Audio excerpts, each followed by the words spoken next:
In the previous video, I talked about how you can disappear and come back rich. And in this video, which is being recorded on the same day, I'm going to explain a plan of action and exactly what I would recommend that you do to start making a large amount of money consistently. We're not talking about the average 10K a month or 8K a month, 7K a month, 5K a month. We're talking about bigger numbers and actually getting into that multi-six-figure and potentially even seven-figure range, and even further if you're willing to and able to implement everything that I tell you guys correctly.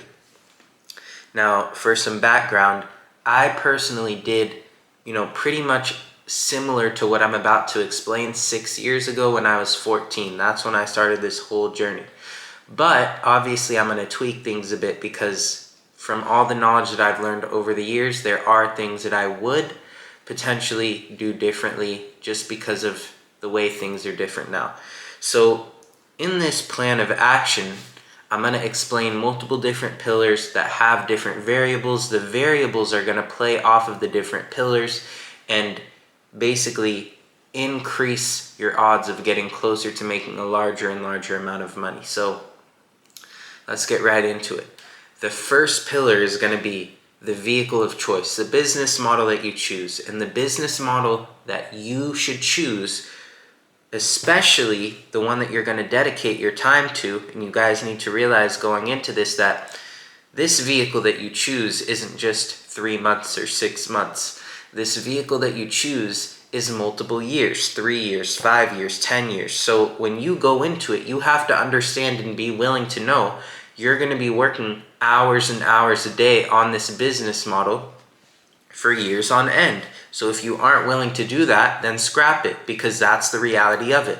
If you aren't willing to go door to door or build this whole sales business that's going to be years and years on end because you just don't want to, then don't expect to actually get the results. You have to pick something else. And that doesn't mean that it has to be something that you're in love with. Like, if it was like that, then most us guys would probably just pick supercar rentals and just rent out Ferraris, Lamborghinis, drive a different car every day and live like that. But that's not the case. The point being is, find something that you're willing to dedicate yourself to and understand that it's going to be multiple years, and even multiple years of just strictly hard work with no return at all until the end, and you aren't going to pay yourself for a while. Just look at it like that. Even though it likely won't be like that, even though likely you'll get rewarded, within time, a lot sooner than that I'm explaining right now. Just look at it like that and realize that it could truly be a possibility. That was the possibility for trading with me. So this is a reality. Now, the business model or vehicle that you choose, it should always be a cash flow business model. And I need you guys to understand this. And let me correlate this to myself. So when I first began entrepreneurship, the main business model and the main thing that I chose was reselling. So I would buy shoes, sell them for a profit, sometimes clothes, sell them for a profit, a bit of both. And that's what I did to initially start up, making money when I was 14 or around that age. And I used that money probably fairly quickly, which was extremely rare and unknown, especially for my age. I got into trading. I started trading stocks, as you guys know me for. So I was using that cash flow based business, which was the reselling, to then push that money into trading and learn trading, try to make money with trading, everything like that. Now, if I did not have that cash flow based business model, then I would never be able to start trading. Was it a good idea to start trading that early? I would say no for anyone watching this, but obviously it worked out for me. But going back, that's not going to work for everyone. It's extremely, extremely difficult to do, both of those things at once. Should I have waited for me to have a lot more liquid capital? Maybe, but life works out how it works out, right? So the point is that if I didn't have that cash flow based business model, then I never ever would have been able to trade. And even if I was able to trade, it would just be a one and done kind of thing, because everyone blows their account. Every beginner blows their account unless you're extremely lucky. And even that, They probably cashed out their whole entire account, never touched trading again. So that's the reality. If I didn't have a cash flow based business, I wouldn't be able to fund the trading.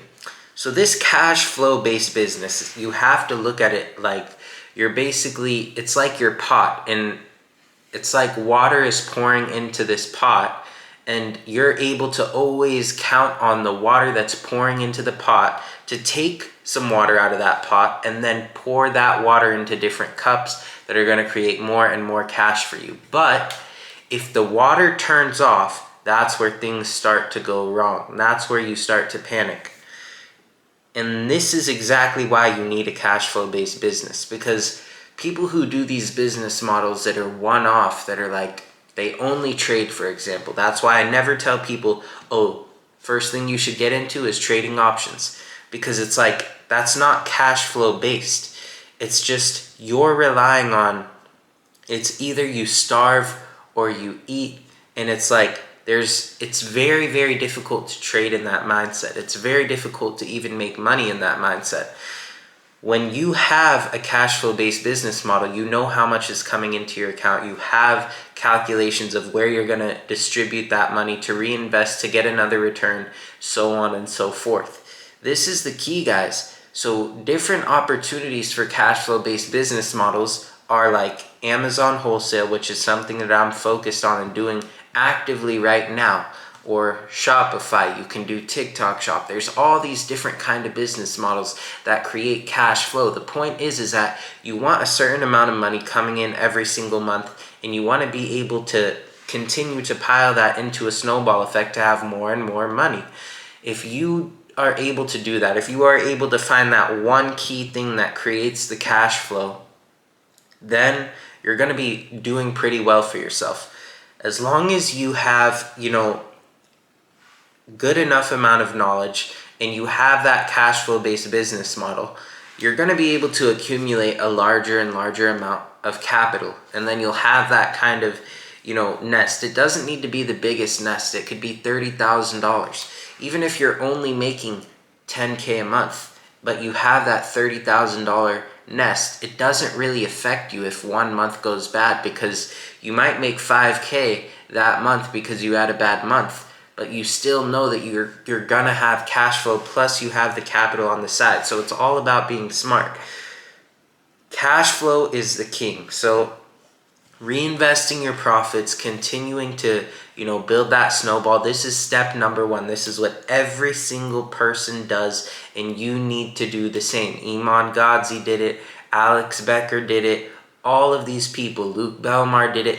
They all did this. It's not like everyone just instantly said, okay, let me go into crypto. I'm going to make tens of millions of dollars. That's not how it works. You have to have a cash flow based business, and that's the last time I'm going to tell you guys that. Now, the variables that I was talking about, the variable that is going to play off of this cash flow based business, and now we're going to get into higher level stuff, is going to be leverage. Now, leverage is kind of a touchy topic. Like if you guys watch Dave Ramsey or these different kind of people, oh, don't leverage, blah, blah, blah, blah. Me personally, I'm a fan of leverage because I have information that people don't have. I have access and I have a competitive edge that a lot of people don't have. So me using leverage is going to be able to catapult my growth and allow me to capitalize and capture market share that other people aren't able to capitalize on. It's similar to what Trump did. If you guys know about Trump in the Taj Mahal and all the different casinos that he had, he was leveraged. He was extremely, extremely leveraged. And that's playing the game smart. You have to understand how to play the game, and using leverage is one of the key elements to becoming rich and playing the game correctly. If you don't understand how to properly leverage and you don't have the information, you will not be able to become extremely rich. Extremely rich. If you want to become subpar or average, then this doesn't apply to you. But leverage is a key to becoming extremely rich and successful. How can we leverage and use this leverage on top of the cash flow business in order to become even wealthier, even richer, even more successful? So let me put it into, kind of perspective for you guys. So Right now what I'm doing is running an Amazon business. You guys seen me document the journey, $1,000 a day within like 75 days it was, and we even had like 1.9K days. We're continuing to scale that store, but I'm not, documenting it anymore because I'm just so focused on building it up, but I'm still, going to talk about it here and there. The point is that I can explain it to you guys if you understand Amazon, there's tons of different products, tons of different listings that you can sell on. I may be currently selling 100 different products, right? But I have the potential to buy 400 more products that I could add to my storefront. And even adding 40 more of those products will make me an extra 40K profit a month. We'll say 1K profit a month on average, median, between each and every product. So me being able to bring on those 40 new products into my store will cost me around 120,000 US dollars. Now, how am I able to get that 120,000 US dollars without me having to basically take money out of my own personal bank account, the $120,000, and pay for the product? There's many different ways. We can go for 0% APR credit cards. We could go to a small bank branch locally, try to get a loan. There's many different ways. You can bring in investors. You can give them a percentage. I can do a profit share with somebody because I have the competitive edge and I have the advantage that a lot of people don't have. I could give people returns because I have access to stuff that they don't have access to. I have connections they don't have access to. That's why when I posted a story the other day, I posted a story on my page. I said, minimum $5,000 to invest, I can get you profitable inventory. People know that I'm trustworthy. I had multiple people DM me, I'm interested, how can I be a part of this? And I haven't even sold any product to anybody yet because I haven't decided to do it yet.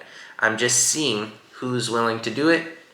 And before I actually say, okay, I'm going to sell you this product, I'm first figuring out the logistics, figuring out how I'm going to go about it. But I'm able to bring these people a return on their investment that they're not able to get because they don't know what I know. They don't have the connections that they have, and they simply haven't put in the work that I've put in. Now, there's nothing wrong with that. That doesn't mean that they're not making money. That doesn't mean that they're not putting in work. It just means I might know a little more, but I could still help them out, and they can help me out. It's a cycle, guys. That's what you have to understand. But leverage and being able to pull from outside investors, being able to get, these loans with credit card companies, American Express, all these different banks, local banks, all these different ways is what's going to get you to the next level. That's how real estate is done. That's how the guy that I spoke to that had 50 years of experience in the real estate industry did. He did that same thing. Everyone uses leverage. Donald Trump uses leverage. All these big people use leverage. That's how you become wealthy. But, and this is a key, I don't want you guys to watch me and go open a credit card and buy tens of thousands of dollars in product, even if you're able to. Whoa, we kicked that camera around. Sorry. Okay, I don't want you guys to do that, right? I want you guys to understand that the key point is, if you're not equipped with enough knowledge or enough brain power or enough, like I said, competitive edge like I am, this isn't what you should do. You should just focus on the first step that I explained in the plan of action, which is the cash flow based business, and continue to work on it with what it is that you have now. Continue to work on it with everything, all the energy that you have, all the hard work that you have within you. Work on that every single day consistently. And then maybe later on, once you have the information, then you can leverage.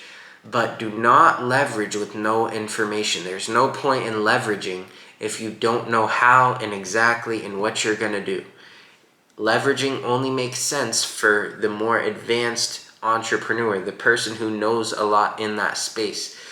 For example, there's people who trade with leverage. There's people who run an Amazon business with leverage. There's people who do real estate with leverage. But if you leverage, you can leverage into the right model, but with the wrong information, and then you're going to wipe yourself out for a while. You can screw yourself big time, if you don't know what you're doing. So that's why I try to tell you guys, you have to know what you're doing before you leverage. These are like the two, now that we've got into two main things. The first one, cash flow based business. Second one, leverage and how to use leverage. These two things are extremely, extremely powerful and can make you extreme amounts of money. In the final, let's think. Should I give you guys another one?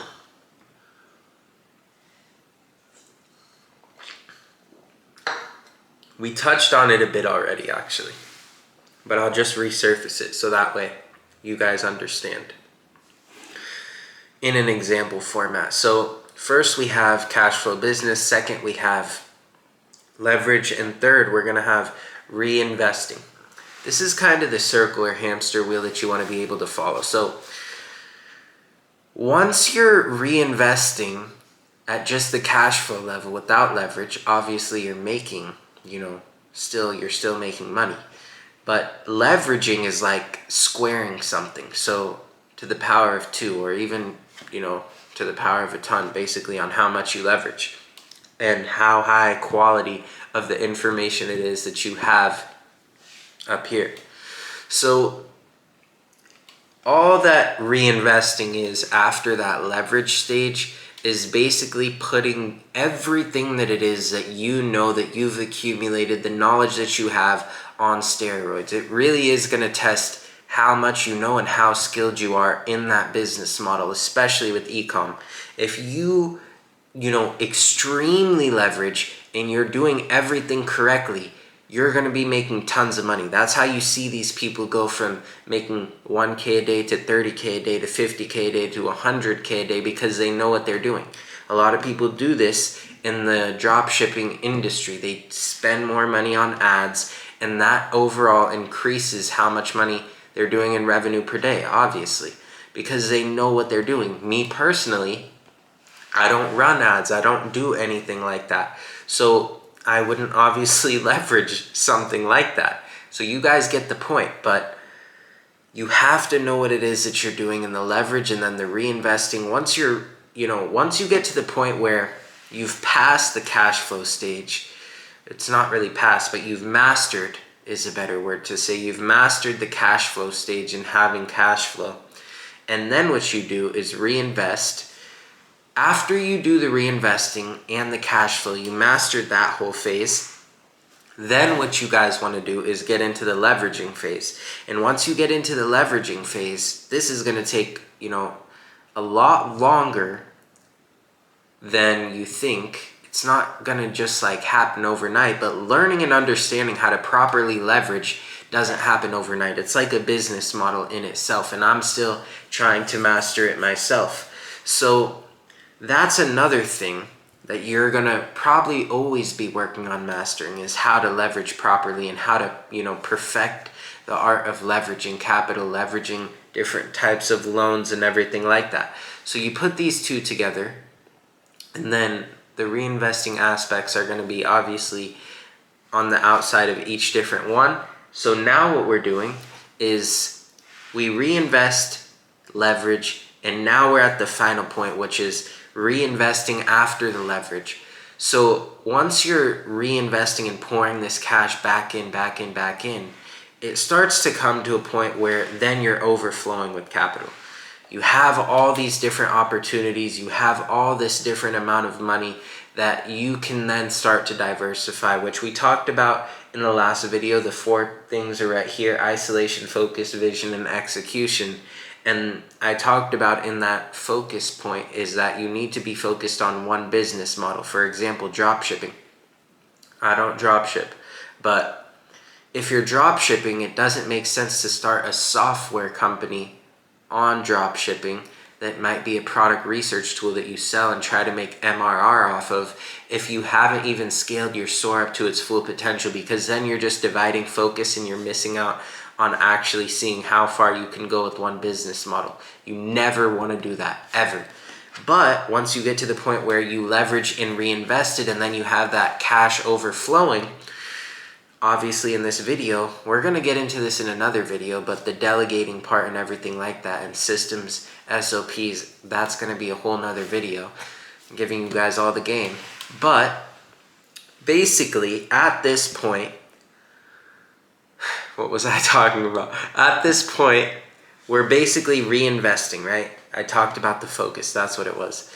We're in that focus stage. Now, if you're trying to, create that software company while you haven't fully scaled up your dropshipping store to its fullest potential, and then you get into SaaS trying to make money off that as well, like I said, you're never going to see your full potential within that one industry.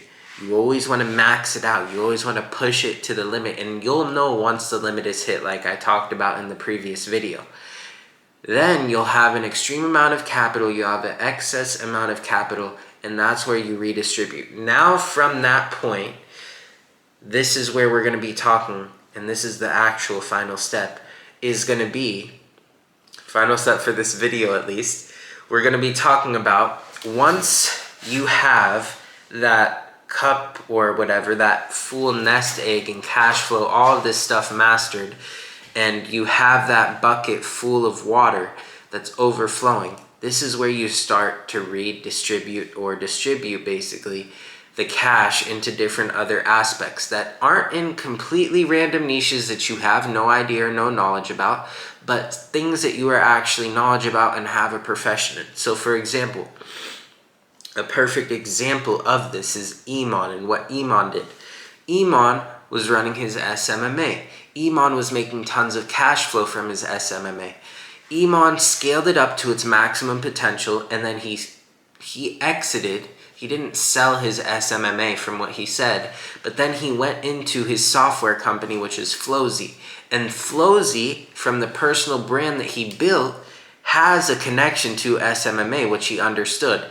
And from running the SMMA business, he understood that this tool that he was creating, this software, which is the big money, because you can sell it for a large multiple, this money, or this, product that he was building with his partner, it had a viable use. It had a strong use. And he knew that from experience in the SMMA industry himself. He was in the business himself. So I'm not going to start a dropshipping tool if I'm in the Amazon industry, because there's nothing that I could possibly, understand about what the highest level dropshippers need exactly in a software in order for me to make that.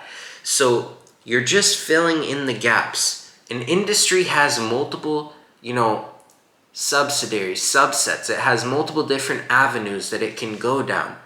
It's like a town. A town has many different streets and everything like that, but it's named one town. Like, you go to Miami, there's all these different places in Miami, right? The point being is that you're in one business, but there's multiple different avenues. Just like how I explained that whole Iman thing, you guys should start to understand by now. If I'm in Amazon and I maxed out my store, I have multiple warehouses, Miami, New Jersey, all these different places, and then I create a tool that helps people, calculate their profit and loss per product and shows you how many times a product sells per month on Amazon. That would make sense because I'm actively understanding and knowing, based off the softwares I'm using, what is it that I need? Then I diversify some capital that I have overflowing into that. Then I might, reinvest or invest more capital into starting a distribution company, so on and so forth. But it's all within that same niche. At this point, once you're, doing that, you have extreme amounts of money and you don't really have to worry about much. As long as you're putting in the effort on a day-to-day basis, that's the level that I know that I need to get to, which I'm still not at that level yet. I'm still not fully at that distribution level where I've distributed distributed across all these different investments as far as different, avenues and everything like that, because I'm still growing that bucket that I was explaining in the video that I was talking about. Sorry guys, I'm off 2 Red Bulls and I'm literally so late, I don't even know. The point being is that you guys get what I'm trying to say, right? So, sorry.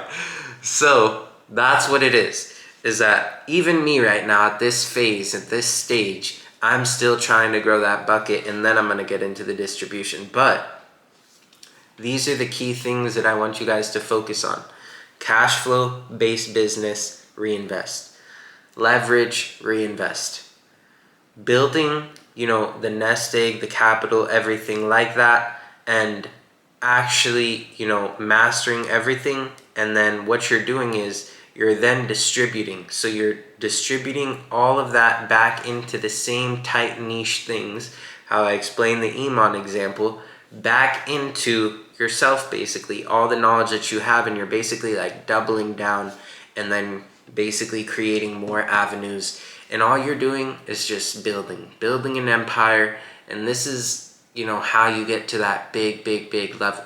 And that's what I'm trying to do. I showed you guys the framework that even I'm following. So the amount of game that I've given you guys in this video at least deserves, a like from you guys.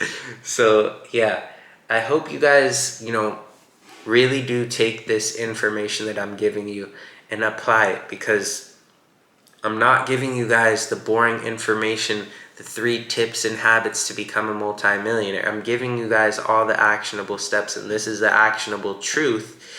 So act upon it. Subscribe. I'm going to continue to give you guys value, and bye.